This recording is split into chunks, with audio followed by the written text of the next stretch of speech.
اب آئیے انفاق کے متعلق. انفاق کے متعلق جب اللہ کے راہ میں قرآن نے کہا کہ تم انفاق کرو, قرآن نے کیا کہا؟ انفاق کرو. یہ انفاق جو کرنا ہے, اور قرآن مجید میں اگر آپ دیکھیں تو صلاۃ کے ساتھ ساتھ انفاق کا ذکر بہت آیا. صلاۃ کے ساتھ ساتھ انفاق کا ذکر بہت آیا ہے کہ صلاۃ, نماز اور اللہ کی راہ میں خرچ کرو.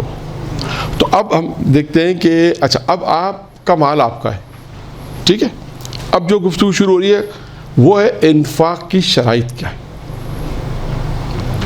انفاق کی شرائط یعنی کیا مطلب ہے؟ انفاق کی شرائط سے کیا مراد ہے؟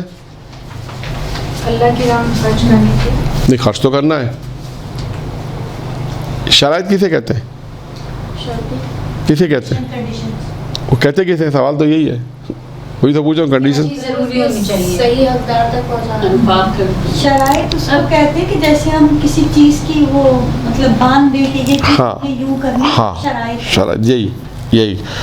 جب اللہ کی راہ میں ہم خرچ کر رہے ہیں تو اس کی بھی کوئی شرائطیں ہیں, شرائط نہیں ہے؟ جیسے مطلب کس کو دینا ہے کس کو نہیں دینا. ایک مثال میں آپ کو دے دوں. جیسے ہم عقد وہ نکاح کی شرائط باندھتے, جیسے یہ عورت حق میں یوں بول رہی تو اب یوں لکھ لیں, یا آپ یوں بول رہے. ہاں, وہ الگ چیز ہے, وہ سیم نہیں ہے کہ شرط و شرط کہتے ہیں. شرائط وہ ہوتی ہے شرط و قید, وہ الگ چیز ہے, اس کا پابند ہونا پڑتا ہے. یہ جو چیزیں آ رہی ہیں یہ پابندی نہیں ہے. یہ شرائط سے مراد ہے کہ اس کا خیال رکھیں.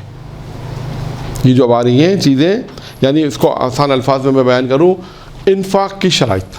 کیا شرائط ہے؟ آپ کا مال ہے نا, آپ نے دینا ہے, اللہ کی راہ میں خرچ کرنا ہے. تو آیا اس کی کوئی شرائط ہے یا نہیں؟ یہ سوال ہے. شرائط ہے نا کہ جو چیز آپ کو اپنے لیے سب سے زیادہ پسند. ہاں, بس وہی آئے گی, وہی چیزیں آ رہی. ہاں, وہ چیزیں آ رہی. اب آئیے کہ انفاق کی شرائط کیا ہے. قرآن نے کہا نا فلاں چاہتے ہو تو انفاق کرو, مال اللہ کی راہ میں خرچ کرو. اب پھر سوال آئے گا یہ اللہ کی راہ میں جو مال خرچ کرنا ہے یہ تو انفاق ہمارے فلاح کی کامیابی کا ایک کام ہے. مال اپنے پاس سے مال نکالو, خرچ کرو, مال کو مت دباؤ. خود پیغمبر کی حدیث ہے کہ اللہ نے مال کو خلق ہی اسی لیے کیا ہے کہ اللہ کی راہ میں خرچ کیا جائے, اسے جمع نہ کیا جائے. خود پیغمبر کی حدیث ہے, پہلے بیان کر چکا ہوں, ٹھیک ہے. اب آئیے انفاق کی شرائط. پہلی شرط کیا ہے؟ پہلی شرط یہ کہ مال یعنی مال کا بہترین حصہ دیں, کم حیثیت والا نہ دیں. پہلی شرط کیا ہے؟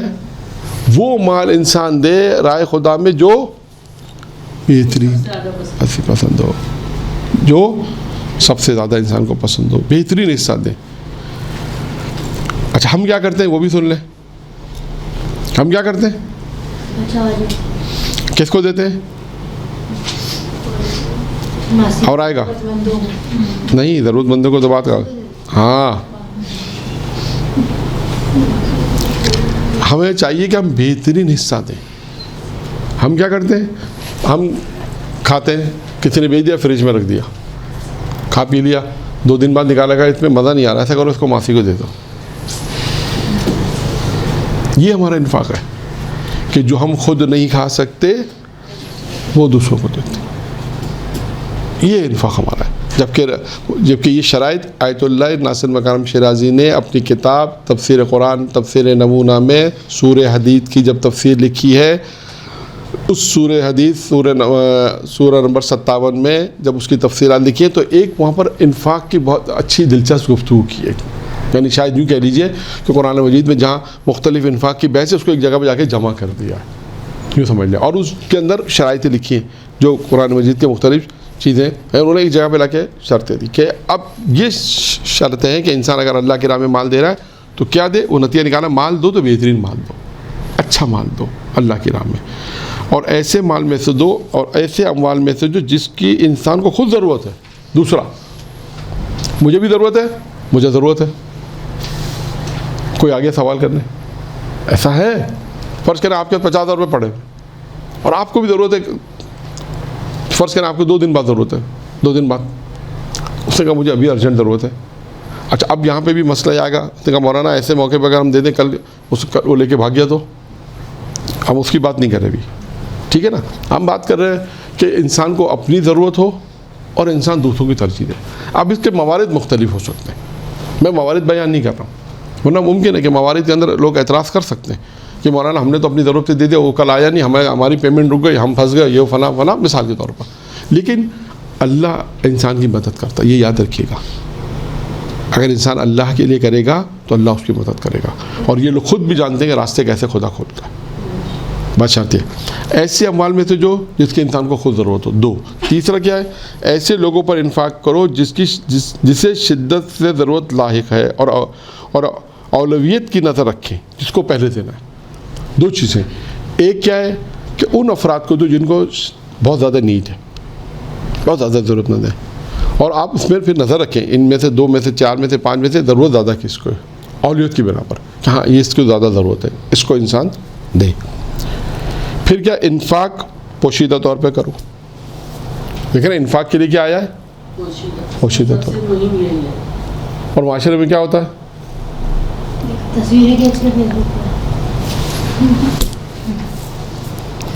ہے نا, انفاق کے لیے آیا ہے کہ انفاق.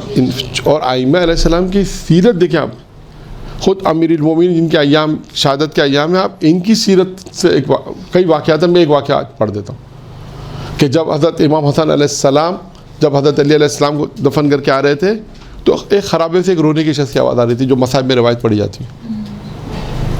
تو پوچھا امام حسن تو کیوں رو رہا ہے, کہا کہ ایک شخص آتا تھا, کھانا کھلاتا تھا. کہا تو اس کا کبھی نام پوچھا, کہا نام کبھی نہیں پوچھا, نہ میں نے پوچھا نہ اس نے بتایا. دیکھیں امیر المومنین کی صفت کیا ہے کہ مدد بھی کر رہے ہیں, بتا بھی نہیں رہے میں کون ہوں.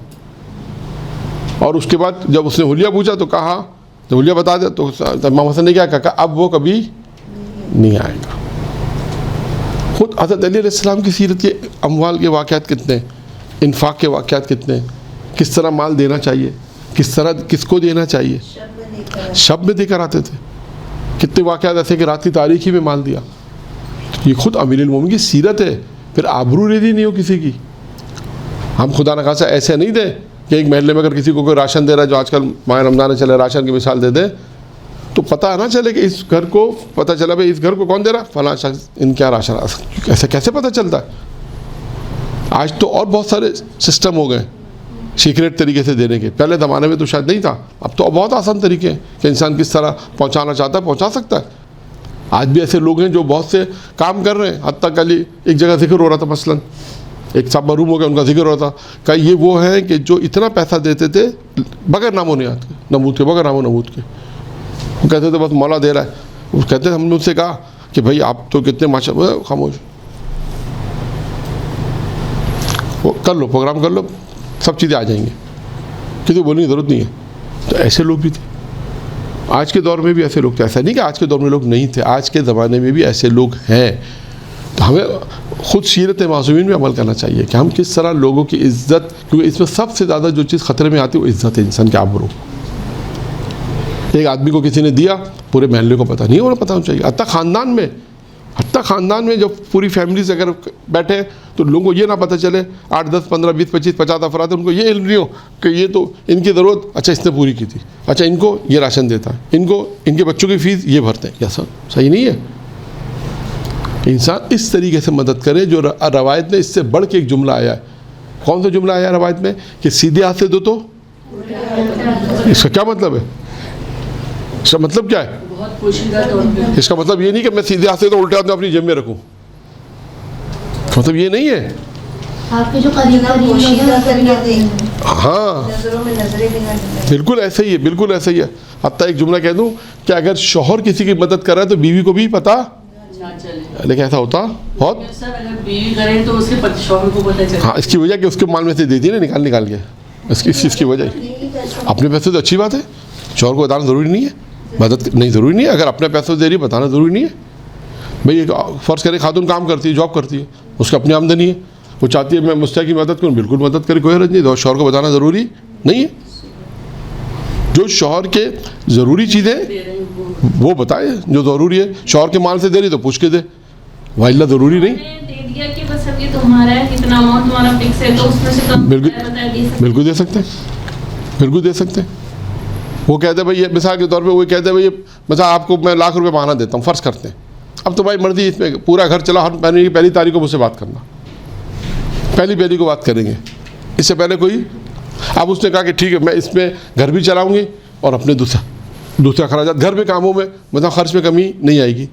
اب وہ اسی میں سے کوئی 1000-2000 روپے کسی مستحق کو دے دے, لیکن اسے البتہ کیونکہ اب اس میں ایک شہری مسئلہ نہ آ جائے گا, اس لیے میں بتاؤں کہ اگر وہ اس کو مالک بنا دے, دو الگ الگ چیز ہوتی ہے. ایک دفعہ ہوتا ہے کہ شوہر کے یہ مالک یہ پیسے تمہارے ہیں, ایک دفعہ کہ تمہارے نہیں, یہ گھر کے خرچے کے لیے, دو میں فرق آ جائے گا. اس لیے دو دفعہ یہ فرق آ جاتا ہے. ایک دفعہ میں آپ کو مالک بنا رہا ہوں کہ پیسے میں نے تم کو دیے, جیسے فرض کریں پاکٹ منی دے رہا مہینہ 5000, آپ بولیں گے 5000 تو بہت کم ہے مولانا, فرض کر لیتے ہیں 5000 10,000 جو بھی دے رہے ہیں. اب یہ کو ہو سکتا ہے کوئی یہ بھی کہے کہ مولانا یہاں تو 5000 بھی نہیں ملتے, ہو سکتا ہے کوئی یہ بھی کہہ دے کہ مولانا آپ بتائیں ہیں. ہاں وہی کہہ رہا ہوں, ممکن ہے کوئی کہہ مولانا اچھا وہ شوہر تو بتائیں جو 5000 دیتے ہیں, ان کا نام بتاتے کم سے کم. خیر, تو اب ادھر تو مثال میں ذرا وہ 5000 روپے جو آپ کو 5000 10,000 جو ماہانہ شوہر دے رہا ہے مثال کے طور پر, وہ آپ کے پاکٹ منی ہے, اس پہ سے آپ خرچ کر سکتی ہیں, یہ ہو سکتا ہے. لیکن اگر سر جو پیسے والدین کی طرف سے اولاد کو ملتے ہیں جیسے زوجہ کو, اور شوہر اس پہ بھی اجازت نہیں دے, نہیں وہ ہے نہیں, اس کا ہے نہیں, اس کا ہے نہیں نا, وہ تو بحث ہی نہیں ہے. جو ملکیت بیوی کی ہے وہ ملکیت بیوی کی رہے گی, اس پہ شوہر کا اصل حق ہی نہیں ہے. جتنا اگر فرض کریں مثال دے دوں, چلیں فقی مسئلہ تو آپ کے یاسوی سب سے پوچھ لے گا, لیکن پھر بھی میں بتا دوں کہ جیسے بیوی کو جتنی چیزیں جہیز میں ملتی ہیں, کس کی ساری چیزیں بیوی کی ہیں, شوہر کو حق نہیں ہے اس پہ کہ روپ جما کے اچھا یہ اپنے گھر سے لائے تو چلو میرے کو مجھے شوہر بیوی خوشی سے دے دے, الگ مسئلہ ہے, حق نہیں ہے اس کا. ملکیت کا مسئلہ آتا ہے, دو جگہ الگ الگ. شوہر کی ملکیت ہے, شوہر کی ملکیت ہے, بیوی کی ملکیت ہے, بیوی مالک ہے. اور اگر شوہر وہ سب بیچ کے اپنے جیب میں رکھے تو مگر بیوی کی اگر رضائی نہیں تو جائز نہیں ہوگا. ہاں بالکل کلیم کر سکتی ہے, بالکل کلیم کر سکتی ہے, جائز نہیں ہے اس کے لیے بغیر اجازت کے. حتیٰ یہ بھی فقہی مسئلہ آ گیا نا, آپ نے دیکھا نا, حتیٰ یہ بھی فقہی مسئلہ چل رہا تھا کہ شوہر اور بیوی کے فونز کو بھی آپ کہتے ہیں نا کہ شوہر شاید اپنی بیوی کے پرائیویسی جو پرائیویسی اس کو بھی بغیر اجازت کے نہیں دیکھ سکتا, اسی طرح بیوی بھی شوہر کے, یہ بھی مسئلہ آیا تھا. لیکن آج کل تو زیادہ مسئلہ بن رہا ہے. نہیں وہ زیادہ جتنا زیادہ چھپائیں گے جتنا زیادہ آپ چھپائیں گے اتنا زیادہ مسئلہ بنے گا. جتنا زیادہ آپ چھپائیں گے, وہ ایک فقہی مسائل اپنے مقام پر ہے, میں اس کو ڈسکس نہیں کر رہا, لیکن کچھ چیزیں اہم ہیں اس لیے اس کو. تو اب مسئلہ یہ بھی آیا تھا, تو بہت ساری چیزیں ایسی ہیں, یہ آپ فقہی مسئلہ ہے کہ اپنے طور سے معلوم کر لیں کہ شوہر کی ملکیت رہتی ہے, بیوی کی ملکیت بیوی کی رہتی ہے, یہ کلی قانون ہے. شوہر کی ملکیت پہ بیوی کا حق نہیں, مرنے کے بعد میراث میں حق آ جائے گا. زندگی میں جو شوہر دے دے وہ اس کا مسئلہ ہے, لیکن بیوی کے جو پیسے ہیں وہ والی بات ہے کہ بیوی کے جو پیسے ہیں زندگی میں بیوی اس کی مالک ہے, اس کو جہیز میں جو پیسے ملتے ہیں, ماں باپ جو پیسے دیتے ہیں, اس کو کوئی گفٹ مل جائے وہ اس کا اپنا, اس پہ شوہر کا کوئی حق نہیں ہے. اگر شوہر زبردستی لیتا ہے تو ناجائز ہے, وہ جائز نہیں, اس کے لیے روزہ قیامت میں جواب دے. جیسے اگر بیوی کا زیور اس کو بتائے بغیر سیل کر دیں, اس کو نہ بتائے, جائز نہیں ہے, نہیں جائز نہیں. کچھ اگر راضی ہو جائے تو اچھی بات ہے, نہیں تو کلیم کر سکتی ہے. وہ تو بس ایک وہ ہو گیا نا کہ برداشت کر لیا, بس تعامل کے لیے, یا تو معاف کر دے, کہہ دے ٹھیک ہے آپ نے لے لیا تعامل کرے. اگر راضی نہیں ہے تو کلیم کر سکتی ہے کہ آپ میرے مقروض ہیں, آپ نے بغیر اجازت سے بیچا کیسے, میری چیز تھی آپ نے کیسے بیچی, اصل تصرف جائز نہیں تھا. یا تو شروع میں کہے, یا بعض اوقات لوگ کیا کہتے ہیں میاں بیوی شروع میں مطلب کہتے ہیں بھائی ٹھیک ہے آپ کی چیز ہماری چیزیں آپ کی, یہ الگ مسئلہ ہے. اصل اس نے دیکھا اس میں انڈرسٹینڈنگ کی بات ہے ساری, اس میں انڈرسٹینڈنگ کی بہت ساری باتیں ہوتی ہیں. ہو سکتا ہے وہ کہہ کہ میری تمام چیز پہ تمہیں حق ہے, پہلے دن ہی کہہ دے, دوسرے دن کہہ دے, تو اس کو ہو سکتا ہے آپ نے پہلے حق دے دیا ہو, بعد میں اس میں ایک مثال دے رہا ہوں, تو وہ الگ مسئلہ ہے. لیکن جہاں ہماری بحث وہاں پر ہے جہاں پہ اجازت بیوی نے کہا یہ میرا ہے اور میری بغیر اجازت کے کوئی اس کو ہاتھ نہیں لگا سکتا اور کوئی بیچ نہیں سکتا, جائز نہیں شوہر کے لیے بیچنا, یہ صورت حال. یعنی میں نے کہا نا یہ ساری چیزیں انڈرسٹینڈنگ کی ہوتی ہیں, یہ آپ کو انسان جیسے جیسے زندگی گزارتا ہے ویسے ویسے اس کو پتہ چلتا ہے. بہت ساری چیزیں ایسی ہوں گی. بات کہاں سے کہاں ہماری پہنچ گئی. خیر, ہماری بحث ہے انفاق کی شرائط میں, یہاں سے ہماری گفتگو شروع ہوئی تھی اور یہاں تک ہم پہنچے تھے کہ انفاق پوشیدہ طور پہ دینا چاہیے. یہاں سے کتنی شرائط ہو گئی ہے؟ نہیں, 4 ہو گئی. انفاق پوشیدہ طور پر بہتر ہے. پھر اس کے بعد ہے کہ ہاں یہ بھی بہت اہم ہے, جب آپ کسی کے اوپر احسان کریں, انفاق کریں اور احسان کریں تو اس کو تکلیف نہ پہنچائیں, احسان اس کو مت نہ جتائیں. انفاق کرنے کے بعد نہ جتائیں, جو ہم لوگ کرتے ہیں. کہاں کرتے ہیں ہم لوگ؟ کوئی مثال دے سکتے ہیں آپ؟ اگر آپ نے کسی پہ احسان کیا تو اس کو آپ کب جتاتے ہیں؟ نہیں، وہ تو ہر وقت تو ہو سکتا ہے، مجھے نہیں معلوم ہر وہ بھی بات وقت جی جب ضرورت ہوتی ہے وہ کام لیا یہ ہوتا ہے یا کبھی غصے کی حالت میں غصے کی حالت میں آپ نے کسی کو کاروبار کرا دیا مثلا، اور اس نے کاروبار کر کے محنت کر کے اچھے مقام پہ پہنچ گیا، آج اچھا پیسے والا ہو گیا، تو آپ نے کہا ہمیں بھی قرضہ دے دو، اس نے کہا میں تو نہیں دے سکتا، اس کا پوزیشن میری اچھی نہیں ہے، میں نہیں دے سکتا، ہے ویل سیٹ کاروبار کے ہاتھ میں کیش نہیں ہے، تو ہم فوراً کہتے ہیں اچھا آپ نہیں دے رہے ہمیں، ہماری وجہ سے جہاں تک پہنچے ہو، ہم نے دیا تھا تمہیں، کچھ بھی نہیں تھے تم فٹ پاتھ پہ تھے. یہ سب احسان انسان چاہتا تھا. یہ ممنوع ہے, منع آیا اس چیز کا. خدا نے اپنے نبی موسیٰ سے بھی کہا تھا کہ ہماری مخلوق میں سے جب تمہارے پاس کوئی عذر پیش کرے تو اس کے عذر کو قبول کرو, معافی طلب کرے تو اس کو معاف کرو. کیوں کہ تم سے بھی خطا ہوتی ہے, ہم تمہیں بھی معاف کرتے ہیں. اسی طرح کہا کہ جب ہماری مخلوق پر احسان کرو تو اس کو مت جتلاؤ. کیوں کہ جب ہم تم پہ احسان کرتے ہیں تو ہم بھی نہیں جتلاتے. ٹھیک ہے, تو یہاں پر یہ ہو گیا کہ انسان جب کسی پر احسان کرے, انفاق کے ذریعے سے کوئی احسان کرے تو اس کو مت جتلائے. قرآن سورہ بقرہ میں بھی ہے کہ وہ انفاق کر کے یہی ہے کہ انسان جو نیکی کرتا ہے, جو انفاق اس کو باطل مت کرے, اپنی نیکیوں کو باطل مت کرو, اپنے انفاق کو باطل مت کرو. کہ جس طرح کسی طرح انسان پہ احسان مت جتلا, اس کو تکلیف مت پہنچاؤ, کہ انسان اس کو تکلیف اور آزار نہ پہنچائے. پھر ہے کہ انفاق میں اخلاص کی نیت ضروری ہے. انفاق میں اخلاص کی نیت ضروری ہے. انسان اخلاص کے ساتھ اس کام کو انجام دے, خالص نیت, حسن نیت کے ساتھ انجام دے. اخلاص کرے, اگر کوئی انفاق کر رہا ہے تو اخلاص کے ساتھ کرے. اب اخلاص پہ ویسے پہلے بھی گفتگو آ چکی ہے. یہ بھی چیز بہت اہم ہے, جو کچھ انفاق کرو اسے کم شمار کرو, اسے چھوٹا شمار کرو. اللہ اسے بڑا شمار کرے گا, اللہ اسے زیادہ شمار کرے گا. تمہارا کیا کام ہے, تم کم شمار کرو گے. یعنی ہم اگر کسی کو فرض کریں گھر دے دیں, انفاق کر دیا گھر, آپ تو کہیں گھر تو مولانا بہت بڑا ہے, تب بھی ہم کہیں کہ کچھ نہیں دیا ہم نے, کچھ بھی نہیں کیا ہم نے. یعنی اگر ظاہری اعتبار سے وہ چیز بڑی بھی ہے تب بھی انسان اس کو چھوٹا شمار کرے. بعض اوقات نیکی, اگرچہ نیکی کچھ چھوٹی نہیں ہوتی, نیکی بھی بڑی ہوتی ہے, لیکن سمجھانے کے لیے کہہ رہا ہوں کہ جو کچھ انفاق کرو اسے چھوٹا شمار کرو.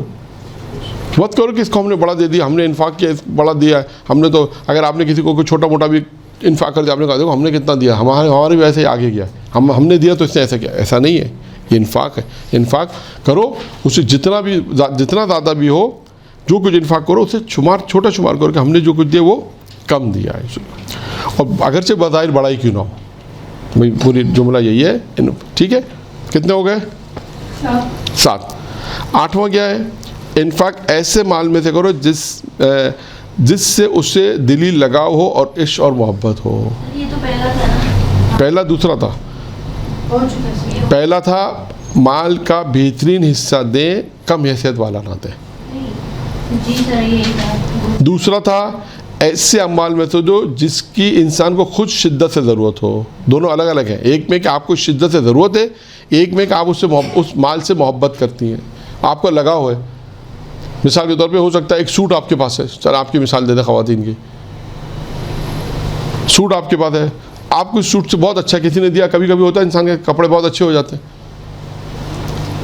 کہ کچھ کبھی کبھی انسان جب خریداری بھی کرتا ہے, کہیں ایسی چیز خرید لیتا ہے, کہتا ہے یار یہ کلر بہت اچھا لگا مجھے, چلو اسی کو خرید لیں. وہ کئی سال تک مثال استعمال بھی کرتا ہے. اب وہ آپ کو بہت اچھا لگا, تو اب یہ مجھے پسند ہے. مجھے بہت سی دفعہ لوگ اس کو پہنتے بھی نہیں, رکھتے ہیں صرف اس لیے کہ مجھے پسند ہے. ایسا بھی ہو سکتا ہے. چیزوں میں بھی ایسا ہو سکتا ہے. گھڑی ہے, پسند بہت ہے لیکن پہنتے نہیں ہے. بہت ساری چیزوں میں ہو سکتا ہے. تو کیا کہا کہ ان چیزوں میں سے انفاق کرو جس سے تمہیں لگاؤ ہو, محبت ہو, عشق ہو. ان چیزوں میں سے انسان اللہ کی راہ میں دے. یعنی اس سے کیا فرق پڑے گا کہ انسان اپنی ان چیزوں میں سے دے رہا ہے جس سے وہ محبت کرتا ہے, وہ چیز جیسے وہ محبت کرتا تھا. محبت سے اب کپڑوں سے تو انسان محبت نہیں کرتا, لگاؤ تو ہے نا, رغبت تو ہے اس سے. یا مال, یہ بھی آ سکتی ہے مثال. اور بھی بہت ساری چیزیں, البتہ یہ چیزوں میں زیادہ آئے گا کہ جس سے انسان جن چیزوں سے جو محبت کرتا ہے, جن انسان کے بعد لگاؤ سے رکھتا ہے کہ یار یہ چیز میرے پاس بہت زبردست ہے, اس کو میں رکھتا ہوں. اب بہت دفعہ ایسا ہوتا ہے کپڑوں میں زیادہ اچھی مثال آ جائے گی کہ ایک چیز انسان کے بہت اچھی ہے, لیکن کوئی سوال کے سائل آ گیا, آپ نے کہا یہ سوٹ تو بہت اچھا ہے, مجھے بہت پسند ہے, لیکن چلو میں اللہ کی راہ میں دے دیتا ہوں، اس کا ثواب ہے. یہ انفاق کے اندر کہ وہ اس چیز سے دنیا کی محبت بھی ختم ہو گئی. ہو سکتا ہے انشاءاللہ. اور آئیے ایک اور اہم چیز کہ جب انسان انفاق کر رہا ہے تو سوچے کیا ہے، آدمی کو چاہیے کہ وہ اپنے آپ کو حقیقی مالک تصور نہ کرے، بلکہ اپنے آپ کو خالق اور مخلوق کے درمیان واسطہ سمجھے. یہ بہت اہم ہے. اگرچہ سارا اہم ہے یہ بھی. آپ نے کسی کو دیے مال دیا تو آپ کیا سمجھتے ہیں، دیکھو یہ میرا مال تھا جو میں نے اس کو دیا. یہ غلط تصور ہے کہ تصور ہی غلط ہے. شرط کیا ہے، شرائط دیتے جو مال آپ دے رہے ہیں یہ مال میں آپ تصور کریں کہ اللہ نے میں اللہ کا بندہ ہوں، وہ خالق ہے، اور میں جس کو دے رہا ہوں وہ خدا کی مخلوق ہے. میں رابطہ ہوں بیچ میں. اس مال کا میں حقیقی مالک تھا ہی نہیں، یہ خدا نے مجھے دیا تھا عارضی طور پہ، میں نے آگے دے دیا. اللہ نے مجھے دیا، میں نے آگے دے دیا. تو میں اپنے آپ کو اس مال کا مالک حقیقی تصور نہ کرے کہ یہ مال بلکہ اللہ اور مخلوق کے درمیان واسطہ سمجھے کہ بس خدا نے مجھے دیا، میں نے آگے دے دیا. اچھا اب آتے ہیں آگے. اور ایک اور ہے. کتنے ہو گئے؟ 9. نہیں، ہاں 9. 10واں کیا ہے؟ انفاق حلال مال سے ہونا چاہیے، کیونکہ خدا ایسے ہی مال کو پسند کرتا ہے. انفاق کس مال سے ہو؟ حلال مال سے ہو. اور یہاں پر پھر ایک روایت ہے، اس روایت میں ایک اور چیز بیان کی گئی. روایت کیا ہے؟ روایت حضرت محمد مصطفیٰ صلی اللہ علیہ وآلہ وسلم کی روایت ہے.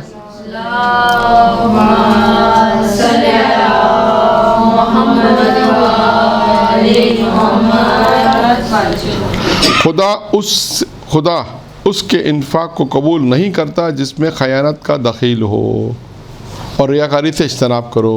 اس روایت میں 2 چیزیں آئیں، یعنی انفاق اس مال سے کرو جس میں خیانت نہ ہو، اور انفاق کرتے وقت ریاکاری نہ کرو. اس روایت میں 2 چیزیں اور بیان ہو گئیں کہ انفاق اگر کرنا ہے تو خیانت کا مال نہیں ہو. کسی نے آپ کو امانت دی، آپ نے کہا چلو رائے خدا میں دے دو، صحیح نہیں ہے.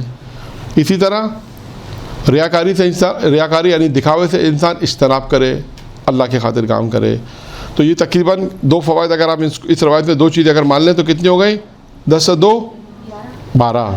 یعنی اس روایت میں 2 چیزیں اگر کاؤنٹ کر لیں، ایک ریاکاری نہ کرے، ایک خیانت کے مال سے خیانت نہ کرے، تو 2 چیز ہو جائیں گی. آتے ہیں اب زکوٰۃ کے فوائد. زکوٰۃ کا تعلق صرف مال سے نہیں، وسیع معنی میں ہے. اب آتے ہیں زکوٰۃ کے فوائد. یہاں پر میں آپ کے سامنے زکوٰۃ کے 6 فوائد بیان کرتا ہوں. پہلا فائدہ کیا ہے؟ علم کی زکوٰۃ. علم کی زکوٰۃ کیا ہے؟ علم کو پھیلانا. یہ تو آسان ہے، سب کو آنا چاہیے. ایک جواب کیوں آیا؟ علم کی زکوٰۃ یہی کہ جو سیکھے وہ دوسروں. ہاں تو یہ جواب دے نا، سوال تو پوچھ رہا ہوں. علم کی زکوٰۃ کیا ہے؟ ان کو پھیلانا. 2 قدرت اور توانائی کی زکوٰۃ کیا ہے؟ قدرت اور توانائی، طاقت. سر دوسروں کے کام آنا. ہو سکتا ہے لیکن یہاں پہ کچھ اور ہے. قدرت اور توانائی، طاقت، قدرت. انسان کے پاس قدرت ہو تو اس کی زکوٰۃ کیا ہے؟ جتنی اس کی حیثیت ہے اس کے حساب سے وہ. چلیں آپ کو اپنی طاقت. میں آپ کو اور آسان بتاؤں. ایک طرف آپ کے پاس قدرت ہے، طاقت بھی ہے، اور ایک طرف آپ کا بھائی ہے اور دوسری طرف کوئی اور ہے. تو کیا ہوگا اس میں؟ کیا کرنا چاہتے ہیں انسان؟ کیا چیز آتی ہے انسان کے لیے یہاں پر؟ اس کو کیا کہتے ہیں؟ قدرت و طاقت کی زکوٰۃ ہے انصاف. دونوں میں برابری. انصاف بس. 3 خوبصورتی کی زکوٰۃ کیا ہے؟ جی خوبصورتی کی زکوٰۃ کیا ہے؟ جی جواب نہیں آیا. اللہ کا شکر ہوگا کہ شکر ادا کر اللہ کی طرف سے آتا ہے. آپ لوگوں سے مربوط ہے زیادہ. یہ اس تمام چیزوں کا خلاصہ پاک دامنی. خوبصورتی کی زکوٰۃ کیا ہے؟ پاک دامنی. بدن کی زکوٰۃ کیا ہے؟ جی بدن کی زکوٰۃ تو شاید روزہ. اور اور بھی ایک چیز، جہاد اور روزہ. حج بھی ہو سکتا ہے. نہیں، جو میرے پاس لکھا ہوا ہے، جو میرے پاس لکھا ہوا ہے وہی میں بیان کر رہا ہوں. بہت ساری چیزیں ہو سکتی ہیں. میں نے اتفاق سے اس کا حوالہ نہیں لکھا، میں حوالہ بھی آپ کو بتا دیتا، میں نے حوالہ نہیں لکھا. جہاد اور روزہ. صحت اور تندرستی کی زکوٰۃ کیا ہے؟ یعنی یہی کہ ابھی جیسے ہم تندرست ہیں اور روزہ رکھا ہے تو کیا اس کو کیا کہتے ہیں؟ تو جسم کی زکوٰۃ ہے. نہیں، صحت اور تندرستی کی زکوٰۃ کیا ہے؟ جی نہیں. کہ آپ انہوں نے جواب ایک دیا ہے لیکن اس کا ایک حصہ ہے. روزہ کیا چیز ہے؟ اس روزے کو کہتے ہیں کیا؟ حکم خدا. صحت و تندرستی کی زکوٰۃ ہے اللہ کے اطاعت میں کوشش کرتے رہنا. ہاں، اللہ کے اطاعت میں. صحت اور تندرستی کی زکوٰۃ کیا ہے؟ اللہ کے اطاعت میں کوشش کرنا، حکم خدا میں کوشش کرنا. شجاعت کی زکوٰۃ کیا ہے؟ اللہ کی راہ میں جہاد کرنا. تو یہاں پر میں نے آپ کے سامنے 6 چیزیں بیان کری ہیں. یہاں پر ہماری ایک گفتگو ختم ہوگی. درود پڑھے محمد و آل محمد پر. جہاد آخری تھا. شجاعت کی زکوٰۃ. اللہ کی راہ میں.